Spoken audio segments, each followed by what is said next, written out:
Welcome to Lexi's Lounge, your home for mind, body, business, and marketing. Today I have the pleasure of introducing you to Nems, Scarim, who's an award-winning artist manager. And we are chatting all things facing rejection and building long-lasting relationships in life and business. So without further ado, let's get started. What is up, Nems? Well, Alexi or Lexi, as I know you as Alexi, Lexi with the A, but now you're Lexi. Why don't you tell me what's going on with that? Oh my God. I honestly cannot even keep it straight myself because I'm like, okay, I call myself Lexi, but whenever I talk about myself online, I put Alexi, but I never refer to myself as Lexi. If I do, it's like my name's Why? Lexi, but I call myself Lexi, but I put out there Alexi. I don't know. I can't keep it straight. But I have Googled Okay, myself recently. okay, This is completely off sure, topic, what we're sure. going to be talking about.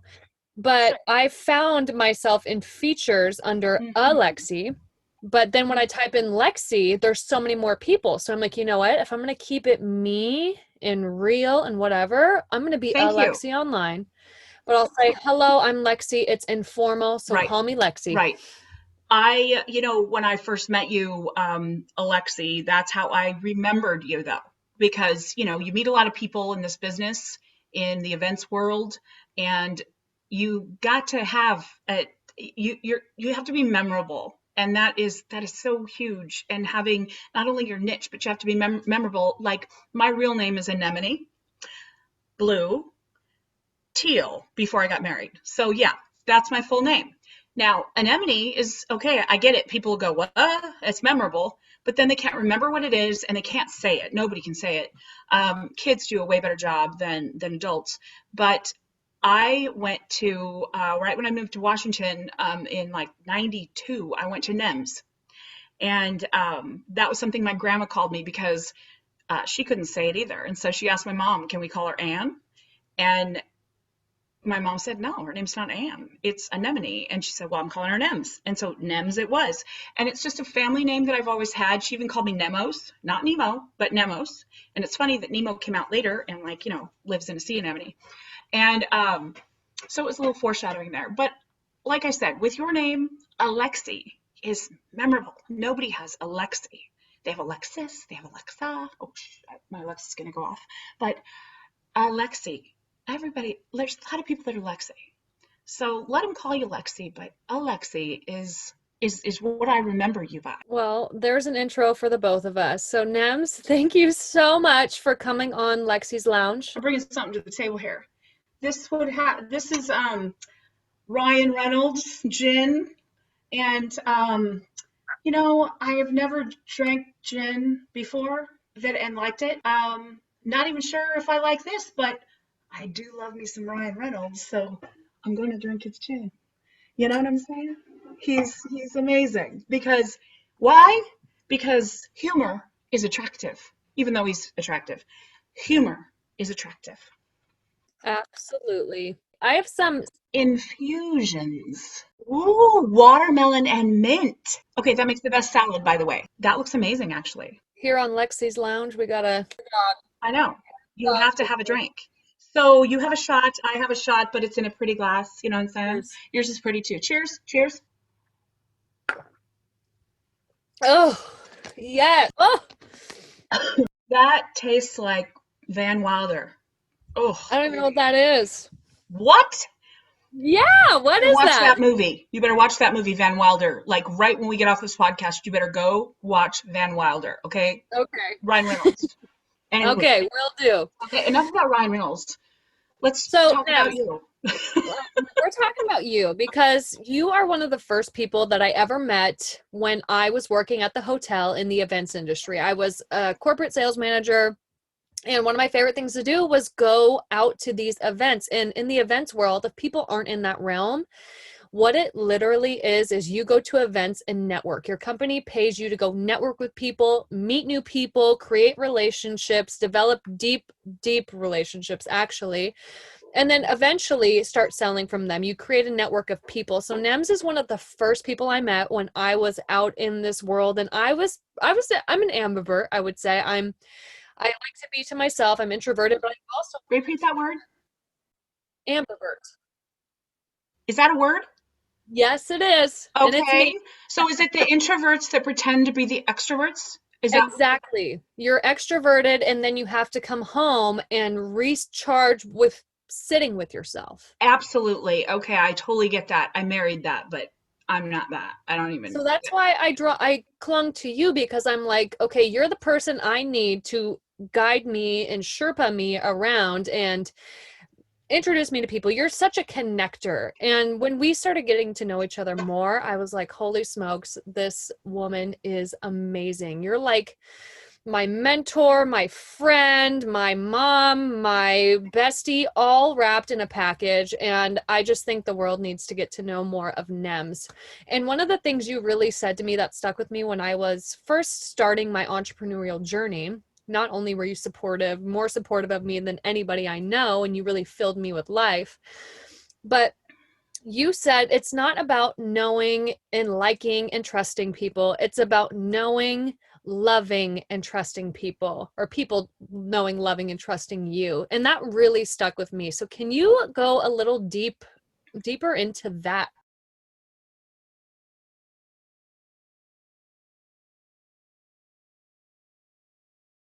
Yes. Well, you know what? Thanks a lot. You did. You almost choked me up there, but like that's really cool to hear because when I met you, I saw myself in you when I was your age, because I am double your age. I know I don't look it, but I am. I don't know. I just saw, with you building your house and you getting married and you were pregnant at the time and you just were starting off like I always call this like I'm at halftime right now, but you're starting off the first half of your life.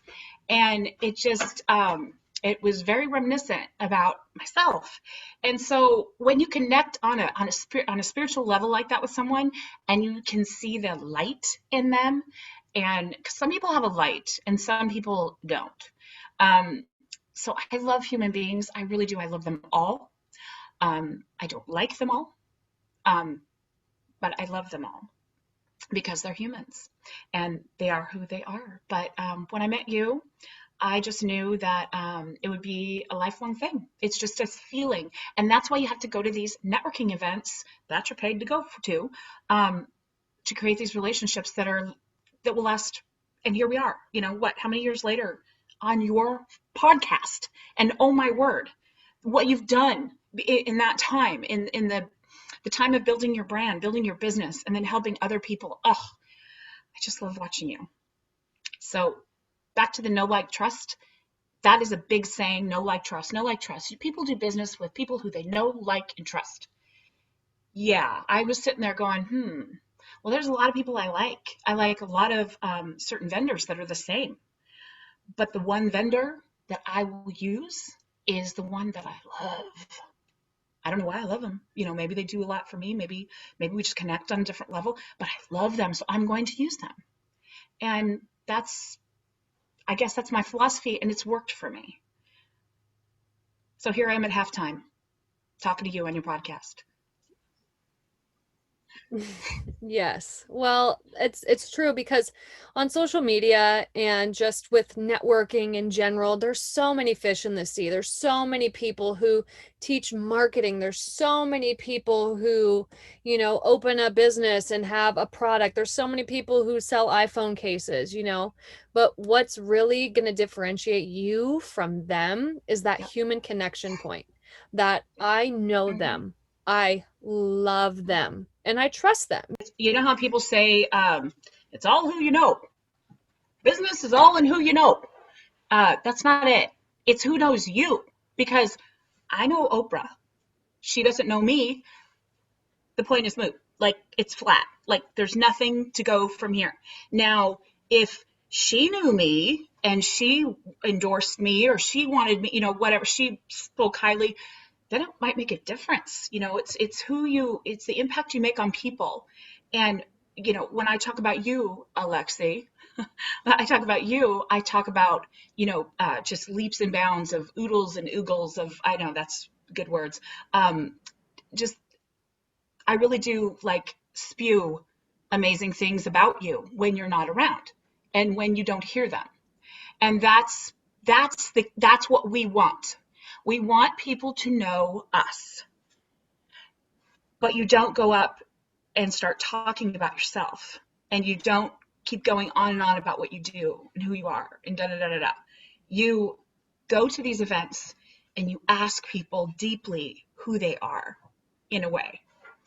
Um, you know, uh, you shared with me you're newly pregnant, and then we just, oh my God, my heart, and I can't wait someday to be a grandma. And then, we talked about your pets, and we talked about your, everything, and we got to know. We didn't talk anything about business, nothing. I could have cared less at that point. Then we went and did our business, and then, at the event we were at, and then we went back and we started talking about other things, and then we just got to know each other. And that's how we're our best. Your person, your people that love you the most, that talk about you behind your back on the good stuff, and they defend you when you're not around. If somebody were to come up to you, this is another quote I love, is live in such a way that if somebody spoke bad about you, no one would believe it. Because if somebody spoke bad about you, Lexi, I would step right in and be like, whoa, hello, let's stop this conversation right now. I'd stand up in a room if somebody was on stage saying something bad about you. I would stand up and say, hold up, because that's the key. We're not trying to get people on our side. We're trying to manifest who we really are and to have other people feel that. That's seriously so powerful.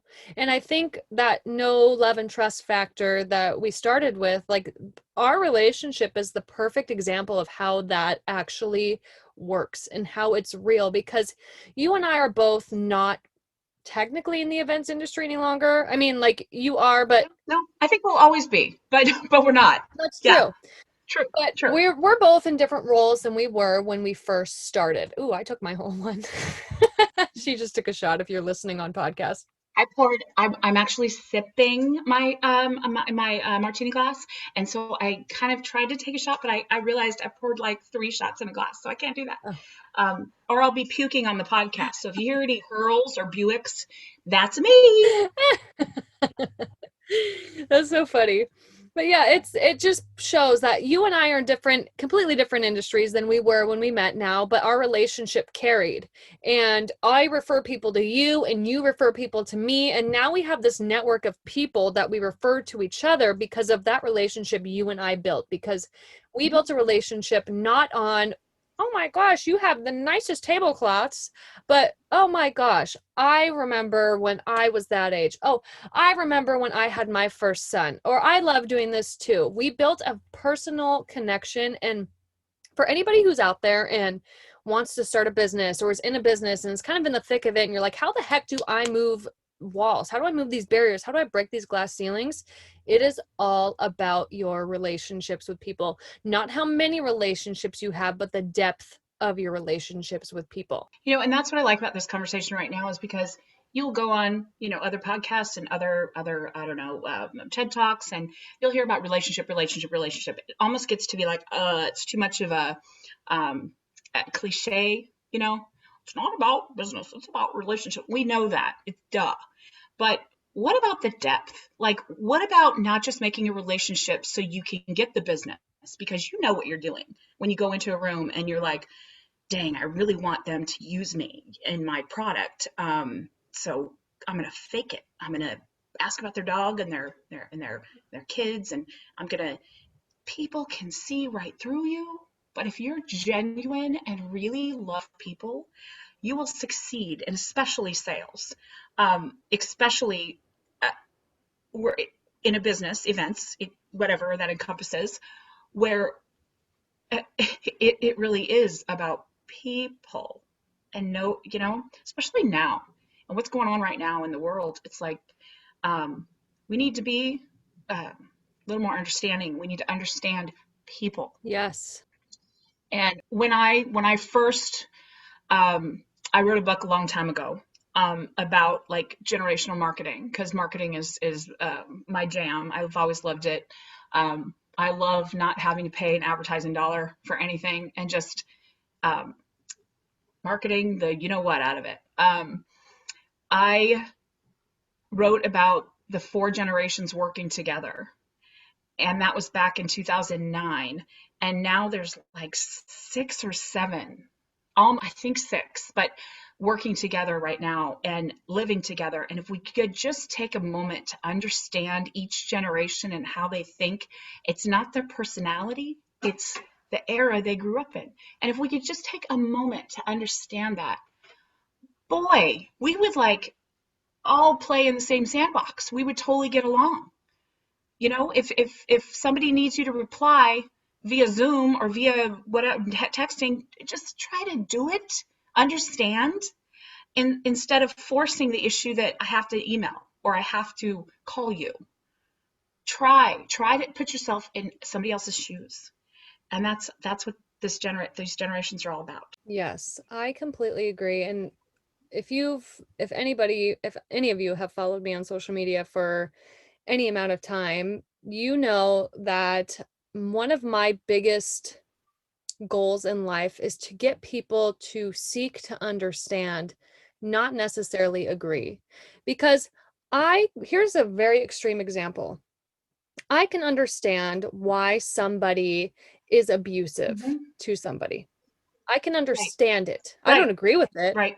Well, that's good. but I can That's understand. it's like right on the borderline there, Alexi, but you're right. You're right. You can understand why someone was abused themselves and has so much anger and why they did it. You can understand why, but you don't Hmm. agree. And that is it. You're not condoning it. You're not saying it's okay, but you're like, I listened to you. You know, a therapist would listen. That's where you're going to get the most power. That's when in your life, when you will be the most powerful, is when you can understand how people got to where they are, whether it's good or bad. Okay. But you can understand why they are where they are, and you can take any emotion and feeling out of it. Besides compassion, you can feel compassionate for them. Like, I cannot believe that happened to you when you were growing up. I cannot believe that this is your life now. I cannot believe, like, that is so sad to me. I don't agree with the choices you're making based off your survival mechanisms or whatever's going on. I don't agree with that, but I feel for you. Like, I feel sorry for you. I don't agree with what you're doing, but I can understand what headspace you're in. A lot of times people don't even realize that they are acting out of their old traumas, which that's totally I know. It's like it seems so extreme, but it's not. Like it's just like if one of your children um were to commit murder, like it's one of your children, you'd still visit them, you'd still love them, but you would let them pay that price. yeah. You know, you do that. And that's a horrible example, but like it's shockingly true. It's about understanding and giving a little grace to people, especially now. Grace saves. Yes, especially in the world right now, like everybody's having such a hard time. The world is rapidly changing within the last year, and I don't want to even say the P word or the C word, but in the last year, people's livelihoods were just completely changed. What they thought was normal, the plans they made, the things they were looking forward to, all got ripped away from them. There is a grieving process that has to happen with the life that you thought you were going to have to what is happening right now. There's a grieving process with everything. Yeah, it's empathy. I'm a total empath, and that's not woo or anything. I'm saying, um, you know, when the P word hit in 2020, it's like I went into thriver's guilt because I did really well. I did some new things. I love change. That's just a part of me. I found out a lot about myself. It was a good year, not a great year. It was a good year. But my friends and my people in this industry, the relationships that I built, were going through so much pain. I couldn't talk about it myself, like about me. I just grieved for them. I grieved for them.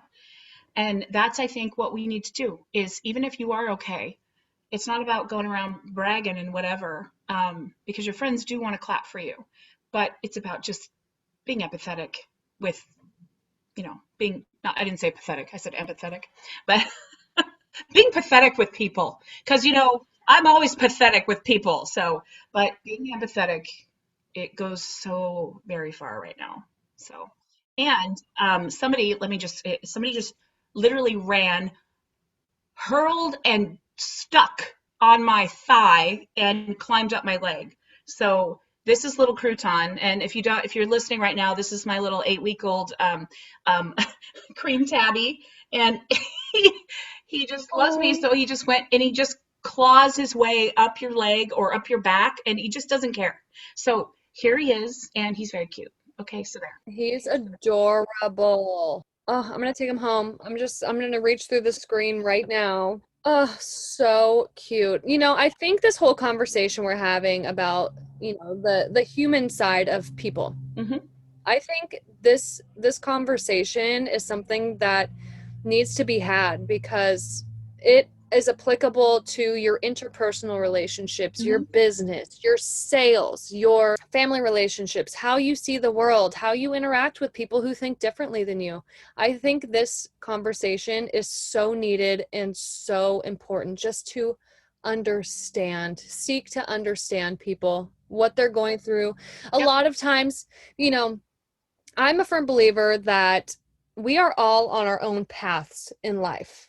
And what we tell people, what people see, what we share is just a window into what's actually going on because the only person who's ever been in our lives in our shoes is us.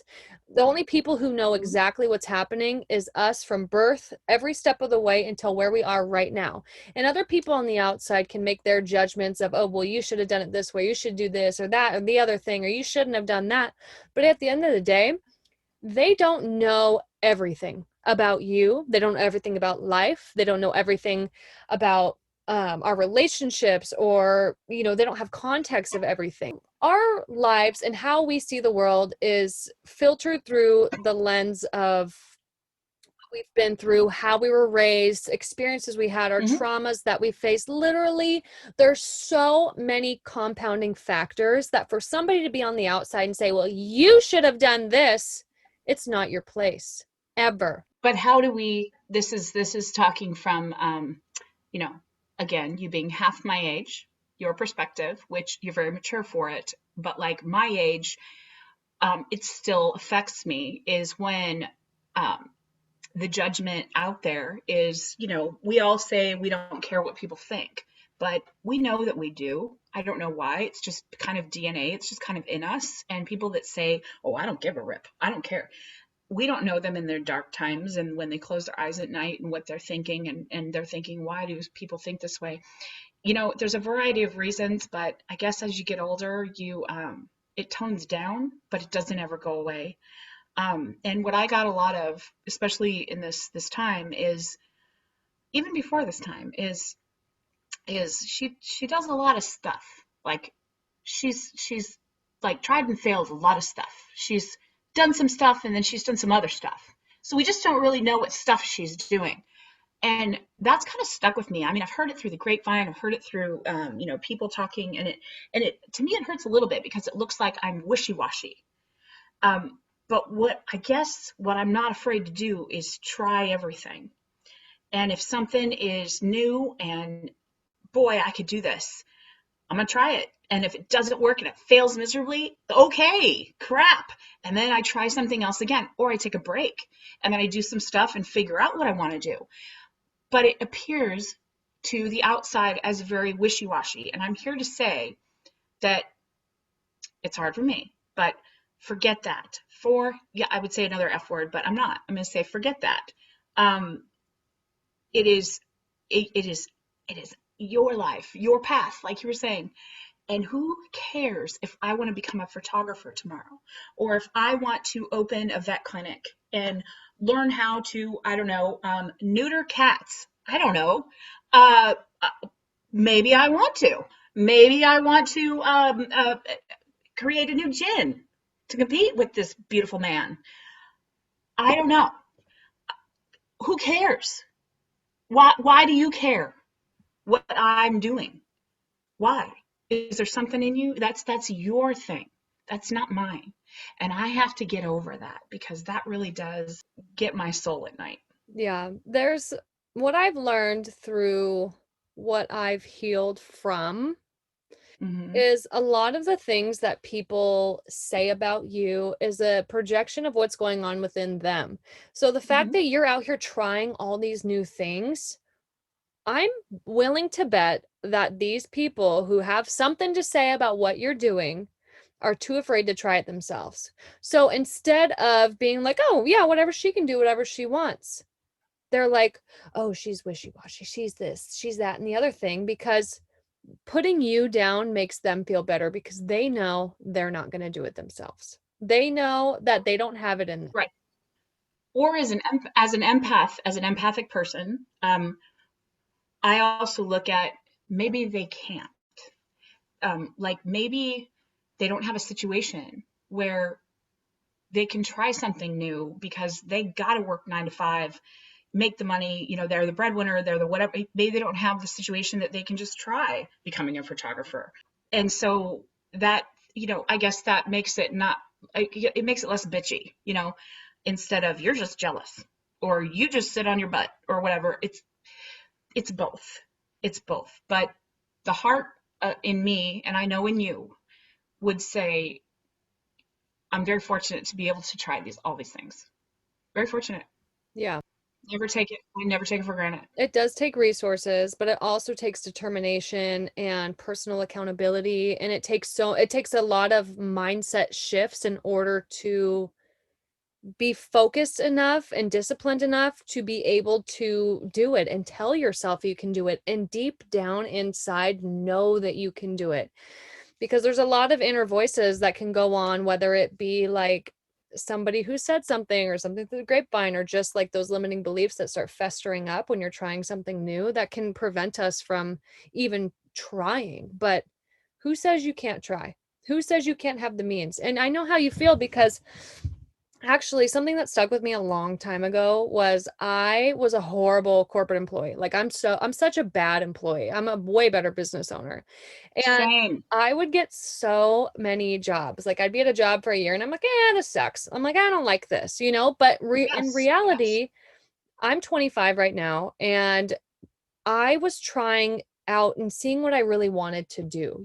I wasn't really listening to my gut and seeing like what I deep down really wanted to do. But I remember one of my friends, she was like, "You have another new job?" She's like, you have a new job all the That's it. time." And Yeah. it bothered me because one That's of the it. jobs I was laid off from. And I was like, I literally looked at her, Yes. I was laid off. Yes. Yes. But Yes. now I don't regret that at all because I found what I love to do, and that's what I'm doing right this second. And if I wouldn't have gone through all those experiences and realized I hate working for people, I hate selling for somebody else, I hate showing up from 9 to 5 every day, I hate having to ask to take vacations. I would have never gotten to where I am now because I had to have those experiences. So with Mhm. you have to have those experiences in order to even feel what you like. There might be something you're like, I want to try that. And then you try it and you're like, I'm actually really good at this. Or the opposite, I'm Yep. actually really horrible at this, and move on. But Yep. a lot of people bought into the narrative that we've been sold our whole life, that you go to college, you get a job, and we work corporate America. 9 to 5. And 9 to 5. 9 to 5. hopefully by the time you retire, you'll be making 100,000 a year, and then you'll have a nice Right. little benefits package when you Right. retire. Right. I say, screw that. Try Hmm. whatever you want, make as much money as you can, give back where you can, and live your damn life doing what you want to do. Deep down, you know exactly what you want to do. So do Hmm. it. Absolutely. I'm totally in agreement, and that's where I say you're so dang mature for your generation, and you get it, and I love that about you, Alexei. I love that about Well, thank you. I you. appreciate that. Also, that one of the words that has always affected my business and my life is the word no. See, like I say, my husband didn't want a cat, and I did. So we compromised and got a cat. See, so the word no, I can't, like, I don't know if it's my ADHD or what, but I can't really register the word no. Like, I go to the store and they're out of oranges, and I ask the person, "Where's your oranges?" And they say, "We're out. We don't have any more." And I'm like, "What? But I don't understand. There's like oranges in the world. Like, why don't you have oranges?" And I just can't register. So what do? There's always a side door. There's a top hatch, there's a back door, there's a upper level. There is always another entrance to what you're not getting. And in sales, that's something nobody ever taught me. I just figured out it's not going over people's heads. Okay, so maybe sometimes, but not in a way that you think. It's not like when you're working at a store and the manager says no, and you go to I don't know, the owner of the store, and you're like, "Hey, we need oranges." Why did I pick oranges? I don't know. Maybe because my cat, I don't know, is orange. That is a key in business, in any kind of business. And I know we were going to talk about business, and we're talking a lot about personalities and relationships and all this stuff, but the word no is not acceptable in business. If that makes sense. It's not the whole no means no thing. It's the word no. You have to find another avenue. And I think that's why I've tried so many things in my life, because there's going to be no regrets. Amen. So, That's beautiful. So I have a question. This stemmed as you were talking about essentially not taking no for an answer, respectfully finding a different avenue. How would you, what would you tell somebody who has a really hard time with rejection? Who, when they hear no, they're like, well, I'm done. I'm done trying. I'm a failure. They said no, and I have nothing else to do. What kind of life would you speak into these people? well, I always think about the typical ones you hear, that maybe some people don't know about, but like, Michael Jordan was cut from his high school basketball team. Oprah Winfrey, they weren't ready for a news reporter that was a Black woman, and they said she wasn't very good. I mean, what, Henry Ford? Come on, go. How many times did he fail? I think you have to go for it and get the. Um, and I can't remember the quote, but it's the try, fail, try again, fail better, something like that. But that's the thing, is you have to seek the failure.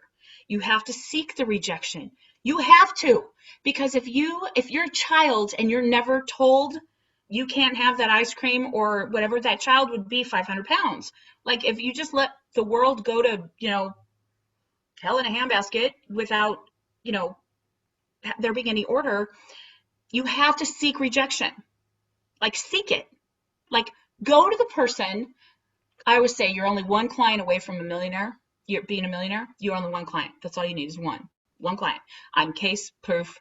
I'm not a millionaire, but my business was. And that's what I'm saying. It's like one person. Go to them, ask them the hardest question. Will you buy my product? In such a way. And if they say,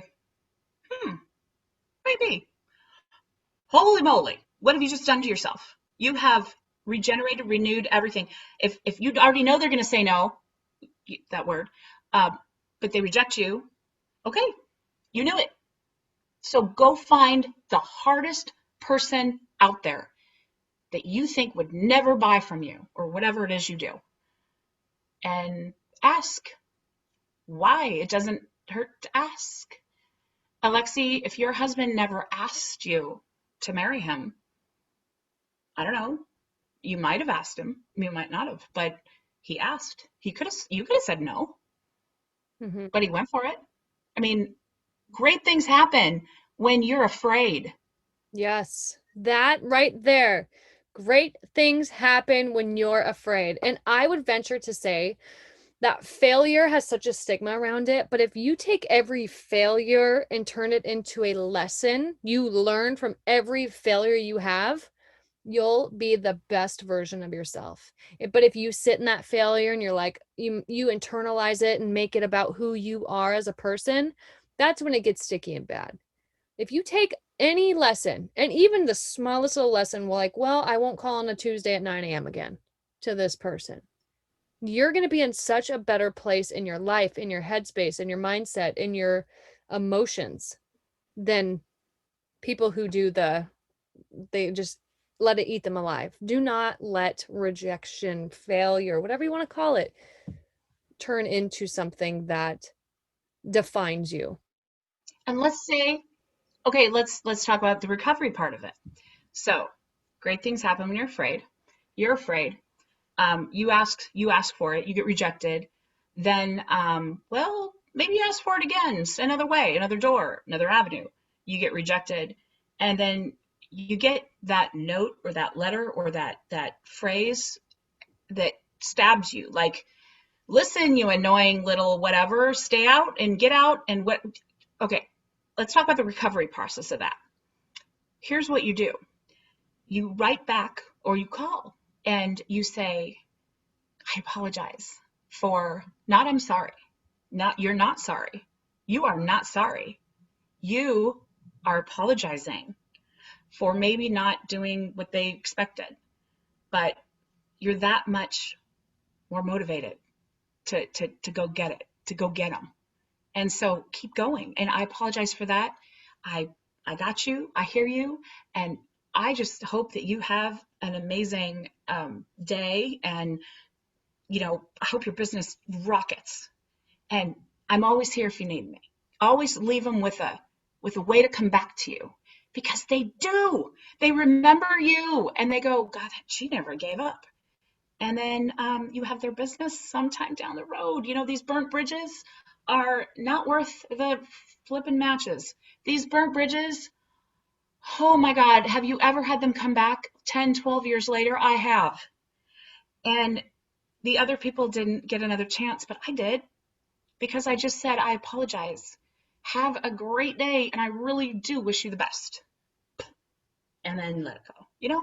It's the way you do things. It's the way. That is It's so not true. what you do. It's the way you do it. I guess I just don't understand why that's such a hard concept. Yeah, I think a lot of people, I think, I like psychology and the holistic part of things, but I Yes, think it's a yes. lot of how people's parents talk to them, how they talked about them, if they built them up or tore them down, or, Mhm. if they were afraid to say no, or if their parents never even made them ask, if their parents never made them face rejection, if they just did everything for them. I think that's a really foreign concept to people because I know my life, I vividly remember, and I don't know why, but I was at my grandparents' house, and this was like when computers first came out, and Mhm. I would The big, always, huge ones. yes, and I would want to go play Spider Solitaire on my grandma's Yeah, computer, yeah. and I'd always ask my mom, "Can you ask grandma if I can go play on her computer?" And she always asked for me. So in my current life right now, Mhm. I just got over a huge, huge, huge hump of where I was so afraid of rejection. I would never ask. I was just afraid that somebody would say no. And like, what's the worst thing that can happen when someone says So no? instead of her saying, "Why don't you go ask your grandma?" Like, right? Like she would say, "All right, I'll go find out." But that was your safe space. That was your comfort. And but to get you out of your comfort zone, she would have said, "You go ask her. You call her, or you whatever." Mhm. And then maybe you'd be a little bit different now about things, but who knows? But I do believe that yes, who we're rearing, and how we're being raised, how we were raised, absolutely has that is our life. I mean, Yes. it is. I know people say like, though the past, don't look at the past. You can be better. Yes, you can. Absolutely, you can change the past. I mean, you can change what you do from the past by learning from it. But it's in you. My dad actually said something a few years ago. I think I was looking for new jobs, typical of me. But I was telling him about, like, I applied for this and I applied for that, and this person had got back. And he said something that stuck with me. And he said, if you don't knock on a door, it's never going to open. Hmm. He's like, you could continue knocking. keep knocking, and one door is bound to open for you. And so that's what I did. And I kept knocking and I kept knocking and I kept knocking. And thank God that my parents, instilled the entrepreneurial spirit in me. But eventually I was like, you know what? I'm going to make my own damn door. So look at me now. This is what I'm doing. I made my own door. I don't need somebody to hire me and pay me full time and whatever. If you could just get your foot in the door, remember hearing that? Just get your foot in the door, and then this will get your foot in the door. No more door. Like I don't want doors anymore. Like I'm not knocking. I'm not opening door. No, I'm like you said, I'm building my own door, and they can knock on mine, but I'm going to encourage them to make their own doors too. And when you were talking about the past and what our parents, I was raised by a single mom, and my mom, we were very close, and my mother, I just remember her saying, for forever, Anemone Blue, you are so unique. And I'm like 5 years old, 6 years old, 7 years old, 8 years old, 9 years old, 10 years old. You are so unique. You're Anemone Blue. You are so unique. And I just remember thinking, I'm unique. Like, hey, I'm unique. Well, you're not. I'm unique. Apparently, I'm unique. And then I grew up, and I was like, yeah, I'm unique, just like the rest of us, right? Like that meme, right?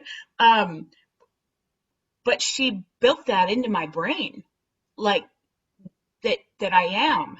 And I believe it more now than ever. But you have to tell people what you want them to be instead of telling them who they are. Like Alexi, you're just a mom, and you have a home business. You're average. People will tell you this stuff all the time. Oh, no, no, no, no, no, no, no. You tell people that you are a light. You have something to offer. You are going to do amazing things with this. Oh my gosh, you can't fail. You like go for this. You have to have those people in your corner. You have to have those people that'll build you up and support you and be there with you through every phase and every season. No And matter what. well, Nems, I had such a great conversation with you. I think that this is so valuable just in general. We talked about the no love and trust factor, relationships in business and in life, understanding The people. word no, rejection, Mhm. empaths, just empathy for people. Come on, love on each other. Okay, you don't have to like them, just love on each other. Okay. Yes. I mean, Alexi, sometimes you go down a path of what you want to talk about, and it ends up totally somewhere else where it's meant to be. Always. I'm definitely a tangent person. I go on tangents. My train of thought derails a few times, but you know what? The message is from the heart always. So I'm just happy that you're here and we were able to banter about this. You're my first ever podcast guest, which I'm so excited Oh my about. God, you're a virgin. Okay, great. Usually on the podcast, we're going to have one drink of choice, but because you're my very first, I think that we need to do a second one, and we are Yeah. cheersing to the fact that this is the inaugural Lexi's Lounge podcast. All right, cheers, sister. Cheers, sister. I love you so much. I really do. Okay, let me drink first. Mm. Lexi, I'm coming out to see you. Okay. I thank you so much for having me as your first, and I adore you to death. And anybody else who doesn't know her, Lexi or Alexi, or if you just came across this podcast, go check her stuff out. Believe me, it's worth it. It's worth it. She's worth it. Thank you so much. And where can people find you? Oh, I don't know. Just around. I'm all over. No, just Nems Scarim. Yes, Scarim was my husband's last name. So yes, I went almost 30 years now. I've had Scarim, but Nems Scarim at Facebook, on Facebook, and then let's see, Instagram is Nems_Scarim. And you know what I love the most, because it's humor and it's funny and it makes me laugh, and it just gets me going in the morning. It's TikTok. Yes, I do. I'm a 49-year-old and I love TikTok. So it's Nems_ in between each one, Nems in the Northwest. It's so much fun, and I love creating and making videos as well. So Yeah, she love has it. seriously some of the best videos ever on there. So I would definitely go give her a follow. Nems is one of your diehard chicks. She will literally be there with you from whatever. So Promise. slide into her DMs, have a conversation with her, start networking because she will have your back for the rest of your life. And she is one of the best people in my circle, and I hope she's in yours too. So thank you so much, Nems, for being here. Yay. I just love you so much, and I'm so happy that we were able to do this. Thank you so much for coming out to the lounge today. We sincerely appreciate it. Make sure to connect with us on social media. The links are in the description. Also, don't forget to show us some love in the review section. Don't miss the next episode about being a trailblazer and how cancel culture may be holding you back. I'll see you there.